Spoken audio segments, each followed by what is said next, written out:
Hammaga salom, get ready with me. Yangi yil bayrami uchun tayyorlanamiz. Birinchi navbatda sochimni объемный quritib olishdan boshlaymiz. Bu uchun men ushbu penkadan foydalandim. Keyingi mahsulotim yana bir maqtab o'tay. Bu fiksator. Har doim qoshimni tarash, ya'ni qoshimni shaklini to'g'irlash bu men uchun juda ham katta problema.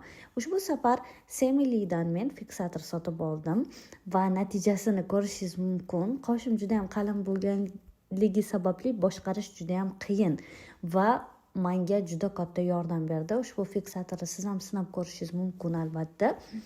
Olishni tavsiya beraman. Artikulni qoldiraman, uzumdan bemalol sotib olsangiz bo'ladi. Xo'p, shunday qilib makiyajim ham tayyor. Keyingisi sochimizni to'g'irlashimiz kerak. Sochimni ham chiroyli qilib to'g'irlab ukladka qilib oldim. Keyingisi men tanlagan skromniy ko'ylak. Obrazimni shunchaki qoldirib bo'lmasdi, unga perchatki, halqalar va chiroyli belbog' qo'shdim. Va shlyapa ham qo'shmoqchi edim, ammo bu fikrimdan qaytdim. Keyingisi bu tuflilar. Kumush rangdagi tufli va unga mos sumka qo'shib oldim. Atir har doimgidek esimdan chiqmaydi. Aytgancha atirimni maqtab qo'yishdi. Bu meni final lookim.